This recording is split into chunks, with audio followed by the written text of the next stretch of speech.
You are listening to Alex Nanlohi Podcast, to know the Lord and to make Him known.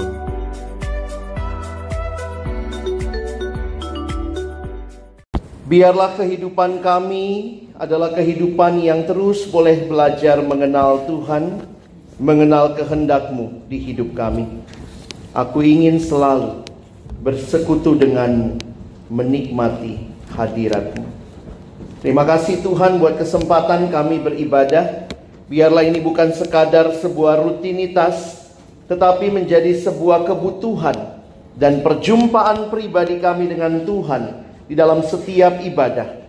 Kembali menyegarkan hidup kami untuk boleh hidup hanya bagi-Mu. Berkati kesempatan siang hari ini, ketika kami akan membuka firman-Mu, bukalah juga hati kami.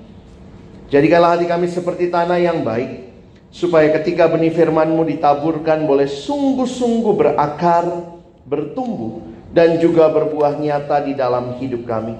Berkati hamba-Mu yang menyampaikan, semua kami yang mendengar, Tuhan tolong, agar pada akhirnya kami bukan hanya jadi pendengar-pendengar firman yang setia, tapi mampukan kami dengan kuasa dari Roh-Mu yang kudus. Kami dimampukan menjadi pelaku-pelaku firman-Mu di dalam hidup kami, di dalam keseharian kami. Bersabdalah ya Tuhan, kami umat-Mu sedia mendengarnya. Di dalam nama Tuhan kami Yesus Kristus, Sang Firman yang hidup, kami menyerahkan pemberitaan firman. Amin. Shalom. Selamat pagi Bapak Ibu dan juga saudara-saudara yang dikasihi dalam Tuhan Yesus Kristus. Tema kita hari ini adalah The Good and Beautiful Community. Satu tema yang menarik, membahas tentang komunitas ataupun persekutuan, atau lebih jelas lagi bagi kita orang yang percaya, membahas tentang apa sebenarnya gereja itu. Saudara yang dikasihi Tuhan, kalau kita mendengar istilah persekutuan, komunitas, apa yang muncul di pikiran saudara? Mungkin ada yang merasa, wow, indah. Tetapi juga mungkin ada yang langsung berpikir, wah, itu bukan gue banget deh. Saya bahkan ketemu beberapa teman yang justru kecewa dengan persekutuan dan gereja karena realita tidak seindah yang dibayangkan. Tapi menarik untuk memperhatikan tema kita. Saya ulangi lagi tema kita, The Good and Beautiful Community.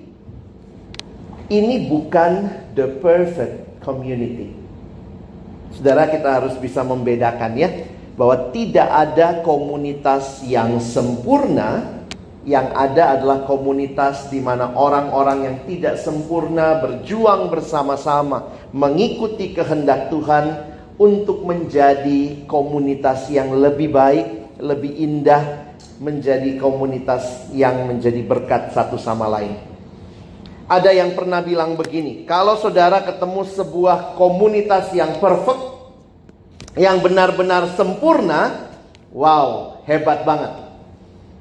Tapi begitu saudara ketemu komunitas itu dan saudara masuk join dalam komunitas itu, maka langsung komunitas itu menjadi komunitas yang tidak sempurna karena kamu. Begitu ya. Jadi mari kita nggak utopis membayangkannya ketinggian, tetapi melihat bahwa inilah komunitas yang realistis yang Tuhan berikan bagi kita. Bapak Ibu Saudara yang dikasihi Tuhan, sebagaimana kalau orang lahir, dia punya keluarga, maka setiap kita yang dilahirkan kembali di dalam keluarga Allah, kita punya a new family in God. Makanya di dalam Alkitab, menarik ya, kalau kalian pelajari Alkitab, kita melihat bahasa-bahasa di Alkitab itu bahasa keluarga. Allah disebut Bapa. Lalu kemudian saudara seiman di dalam Kristus. Dan ini menjadi satu hal yang menarik karena desain Allah adalah desain untuk manusia hidup berkomunitas. Coba teman-teman perhatikan sebentar. Ada satu ayat yang menarik di dalam Kejadian pasal 2 ayat 18. Tuhan Allah berfirman, Tidak baik kalau manusia itu seorang diri saja. Aku akan menjadikan penolong baginya yang sepadan dengan dia. Perhatikan ayat ini baik-baik dan kita bisa memahami bahwa yang namanya manusia makhluk sosial itu bukan hanya teori sosiologi. Tetapi sejak awal Allah menciptakan manusia, Allah yang mencipta kita punya desain untuk kita berkomunitas. Jadi jangan salah ya. Kadang-kadang ada yang pakai ayat ini hanya sekadar untuk pacar-pacaran begitu ya. Walaupun pada konteksnya nanti adalah pernikahan, tetapi ayat ini bicara kemanusiaan secara mendasar. Soalnya dulu Kak Alex pernah ketemu ada satu anak remaja lalu dia datangin saya ya, anak SMA. Kak Alex, saya sudah menggenapi Kejadian 2 ayat 18 gitu ya. Karena dia merasa dia udah punya pacar dan kayaknya dia menggenapi ini. Perhatikan baik-baik. Di dalam Kejadian 1 Allah menciptakan. Lalu kemudian dikatakan semuanya baik, baik, baik, sungguh amat baik. Pertama kali di Alkitab kita muncul kata tidak baik di dalam Kejadian 2 ayat 18 ini. First time in our Bible dikatakan it's not good. Siapa yang berkata demikian? Allah, pencipta yang mendesain saudara dan saya membutuhkan orang lain. Kita didesain untuk saling mengasihi. Jadi apa yang kita nyanyikan tadi menjadi sebuah ungkapan dari kehidupan yang diciptakan oleh Allah. Saya kutip kalimat pendeta John Stott mengatakan, sebagaimana ikan dibuat untuk air, umat manusia dibuat untuk kasih, untuk mengasihi Allah dan mengasihi sesama. Jadi di dalam kita mempelajari tentang tema siang hari ini, tentang komunitas, tentang persekutuan orang percaya, saya coba kutip beberapa kalimat dari teolog yang bernama Eugene Peterson. Pendeta Eugene Peterson bilang begini, kita adalah sebuah komunitas. Kita tidak pernah hidup sendiri dan bagi diri sendiri. Kita dilahirkan di dalam komunitas, kita tinggal di dalam komunitas, kita meninggal di dalam komunitas. Natur manusia bukanlah hidup menyendiri. Karena itu nanti kita akan melihat beberapa ayat di dalam Alkitab berkaitan dengan apa yang Tuhan rindukan terjadi di dalam komunitas kita. Komunitas yang tentunya tidak sempurna, tetapi komunitas yang di dalamnya kita belajar untuk sama-sama menghidupi menjadi komunitas yang baik dan indah. Firman Tuhan siang hari ini saya ambil dari Ibrani 10 ayat 24 sampai 25 ya. Mari kita sama-sama membaca dua ayat ini ya. Ibrani 10 ayat 24, nanti kita lanjutkan dengan ayat 25. Ada banyak ayat tentang komunitas, ini ayat yang terkenal, dua ayat ini ya. Mari kita baca sama-sama, 1-2 ayat. Dan marilah kita saling memperhatikan supaya kita saling mendorong dalam kasih dan dalam pekerjaan baik. Janganlah kita menjauhkan diri dari pertemuan-pertemuan ibadah kita seperti dibiasakan oleh beberapa orang, tetapi marilah kita saling menasehati dan semakin giat melakukannya menjelang hari Tuhan yang mendekat. Bapak Ibu Saudara yang dikasihi Tuhan, saya ingin mengangkat dua kata saja dari ayat 24 ya. Ada banyak kata yang bisa kita ambil, tapi saya mau mengajak kita melihat dua kata. Yang pertama adalah kata memperhatikan.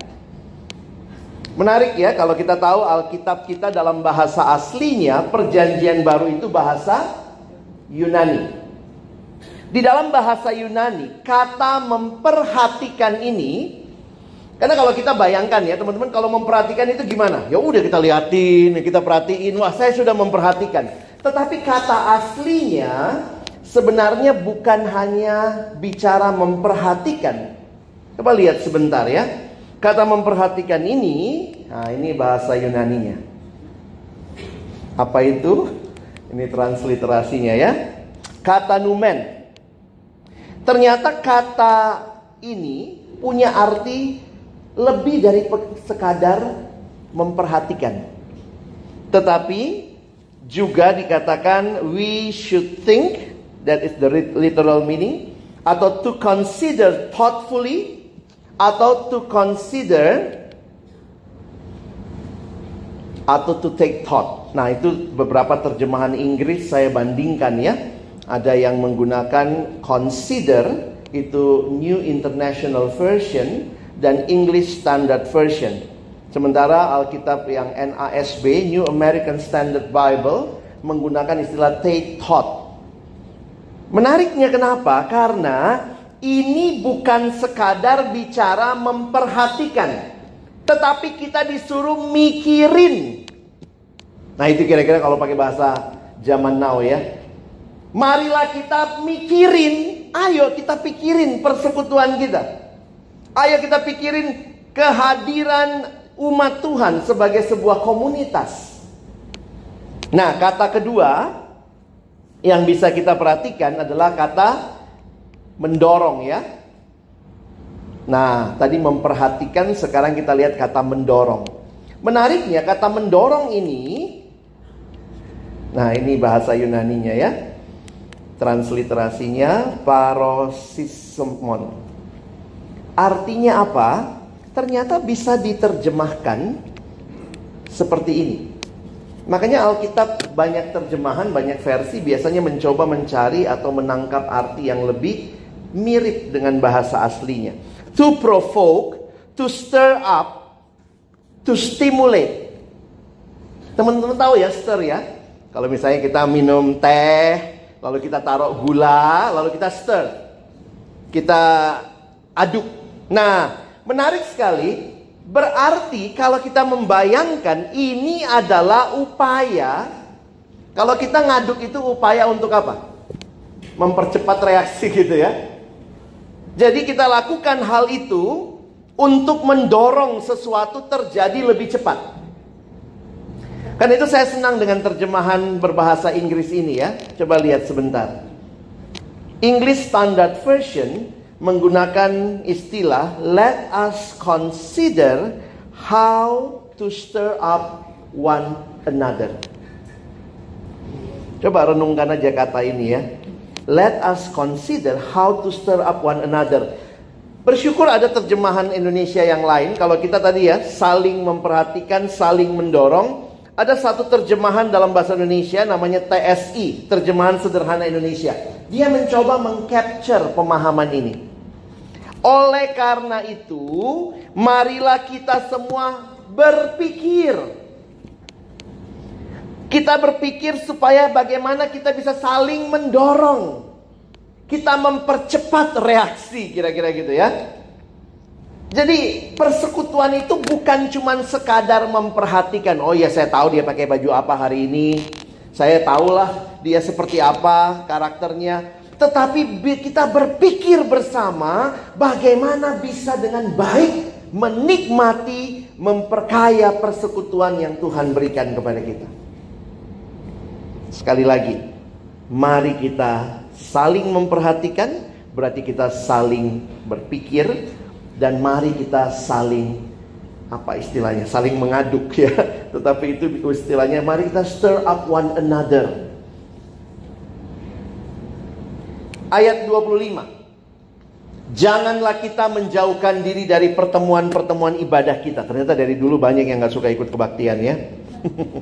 Ada ayatnya. Aduh, wajib ya, sudahlah, nunggu absensi aja terakhir. Tapi kiranya saudara boleh benar-benar datang ketemu Tuhan ya. Jangan sia-siakan kesempatan ibadah. Kalau enggak, you waste 1 hour here. Karena kita enggak ketemu siapa-siapa. Tapi kiranya kita berjumpa dengan Tuhan. Janganlah kita menjauhkan diri dari pertemuan-pertemuan ibadah kita seperti dibiasakan oleh beberapa orang. Tetapi marilah kita saling menasehati dan semakin giat melakukannya menjelang hari Tuhan yang mendekat.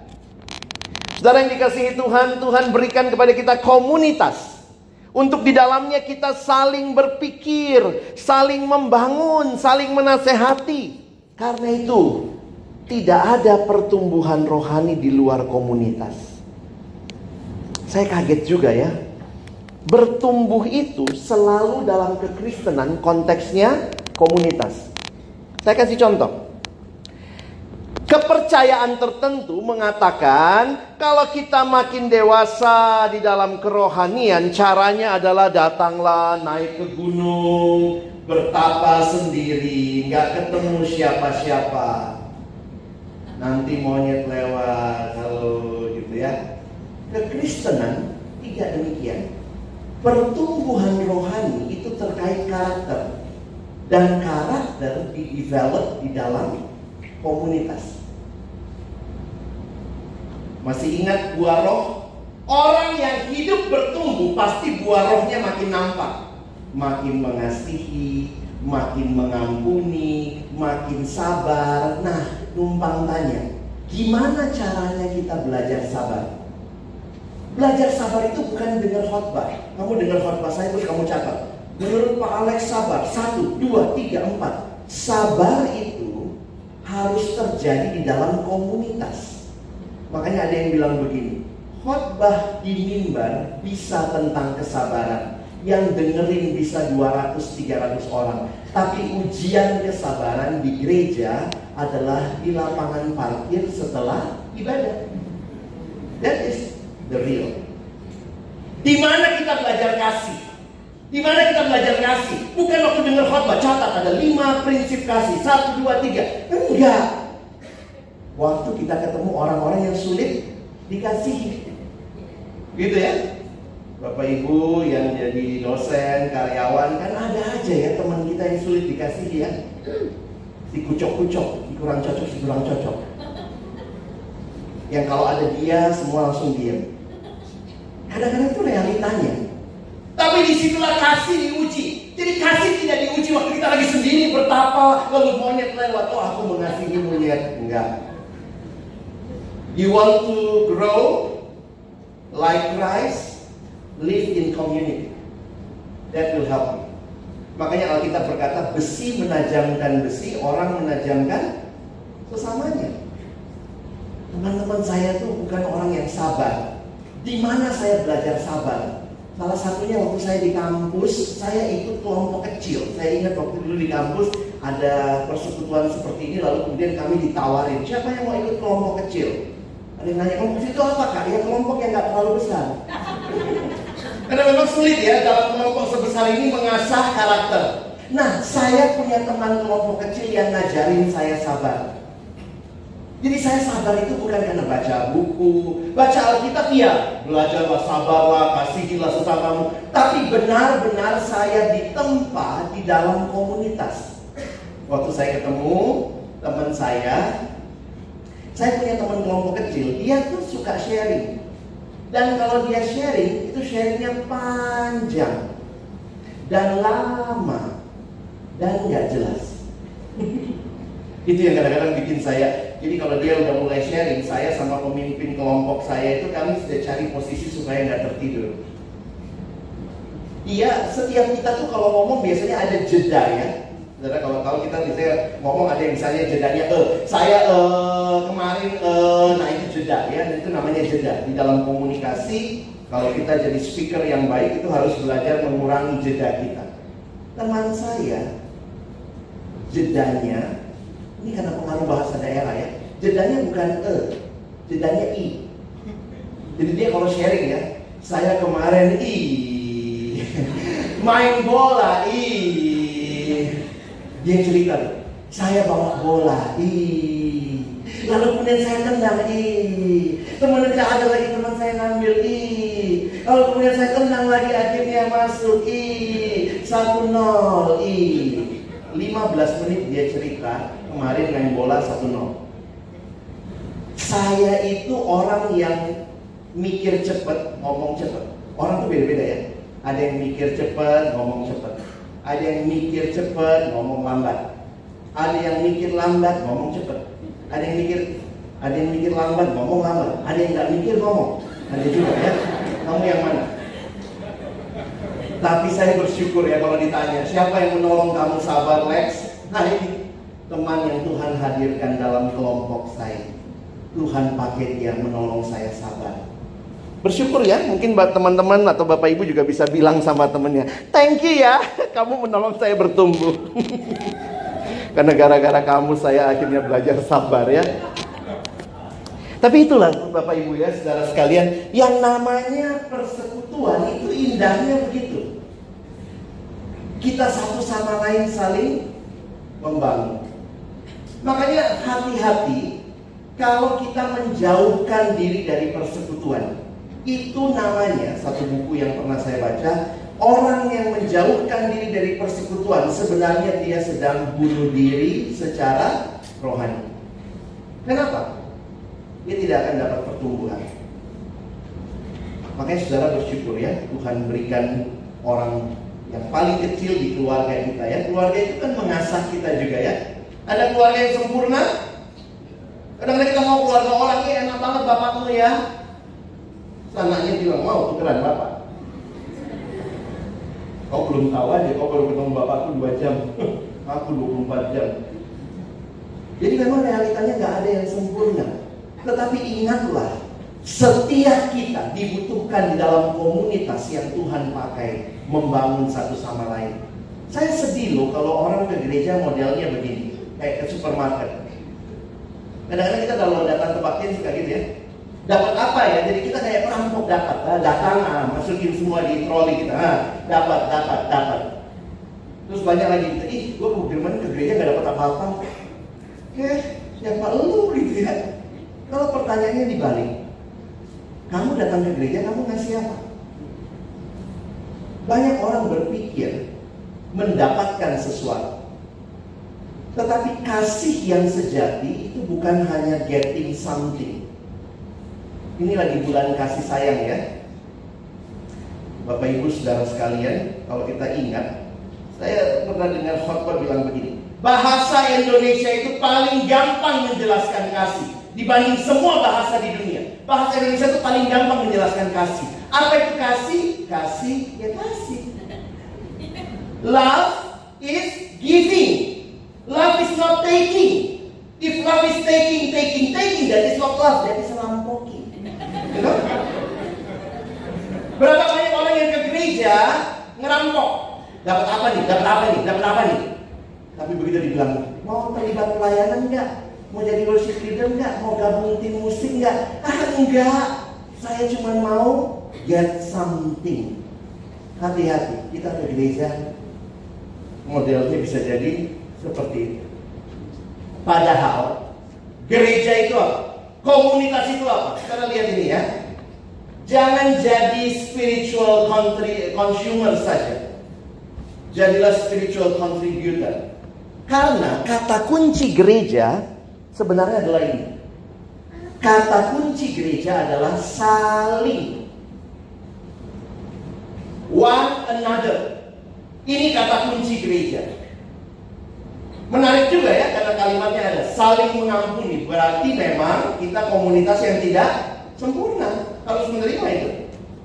Saling mengasihi, saling mengampuni, saling menanggung beban, saling. Sayangnya orang ke gereja bukan ketersalingan yang terjadi, tapi ngerampok aja. Bodoh amat, dia pelayanan urusan dialah. Saya cuma datang duduk nonton pulang. Komunitas yang sejati seharusnya ini.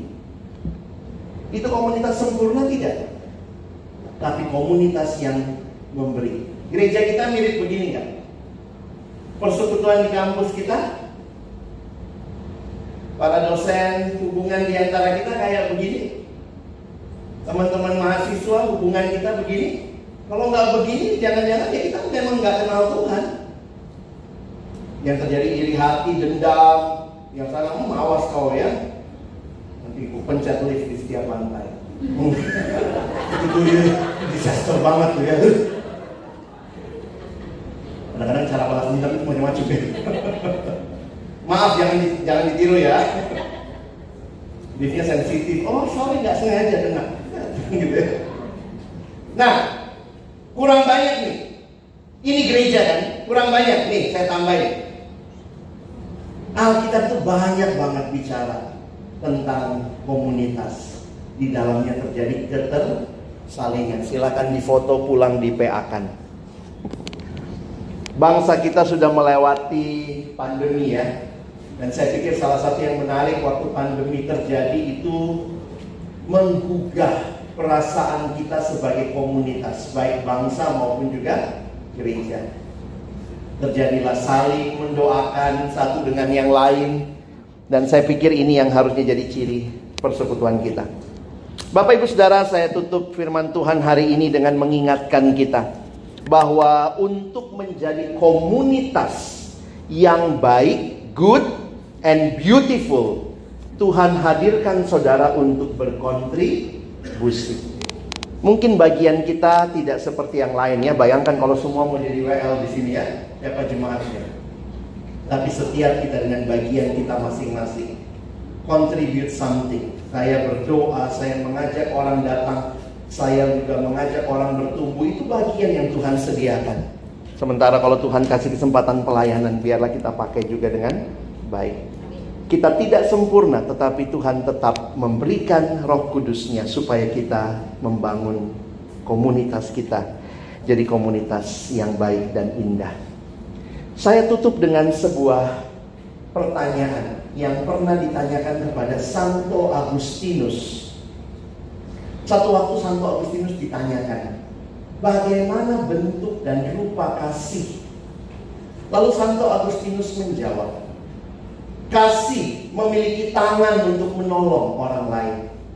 Kasih memiliki kaki untuk menghampiri mereka yang miskin. Kasih memiliki mata untuk melihat kebutuhan-kebutuhan orang lain. Kasih memiliki telinga untuk mendengar rintihan mereka yang menderita. Demikianlah rupa kasih. Maukah kita jadi komunitas yang saling mengasihi? Di kalangan dosen, karyawan, di tengah-tengah mahasiswa, semua kita saling mengasihi.